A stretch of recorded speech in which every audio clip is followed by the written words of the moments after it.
Baakiyalakshmi serial next பிரேமோ என்ன மாதிரியான twist ஆக்க போகுதுன்னு பார்க்கலாம். பாக்கியா சொன்னதை கேட்டதுமே தாத்தாவுக்கு மனசுல குற்ற உணர்ச்சியா இருக்கு. உடனே அங்க ஈஸ்வரி வராங்க. ஈஸ்வரி என்னாச்சுங்க, ஏன் இவ்வளவு சந்தோஷமா இல்லாம டல்லா இருக்கீங்க? பையன் இந்த மாதிரி ஆரம்பிச்சிருக்கானே, அதை நினைச்சு நீங்க சந்தோஷப்படுறத விட்டுட்டு எதுக்காகுங்க இப்படி நீங்க வருத்தமா இருக்கீங்கன்னு சொல்லிட்டு கேட்டுட்டு இருக்காங்க.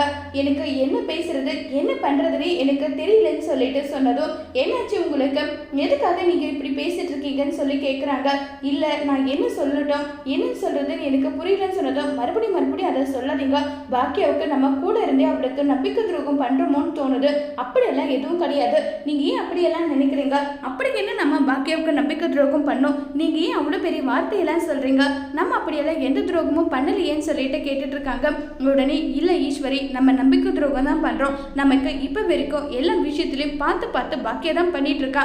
ஆனா நம்ம போயிட்டு கோபியோட கடையை திறந்து வச்சிருக்கோம். இத்தனைக்கும் பாக்கியாவுக்கு போட்டி போட்டு அவன் கடை திறந்திருக்கான். அதுக்கு போயிட்டு நம்ம உதவி பண்ணியிருக்கோமே, அதை நினைக்கும் போது எனக்கு கஷ்டமா இருக்குன்னு சொல்லிட்டு ரொம்பவே ஃபீல் பண்ணிட்டு இருக்காங்க தாத்தா. அதோட இந்த பிரமவை முடிச்சிருக்காங்க.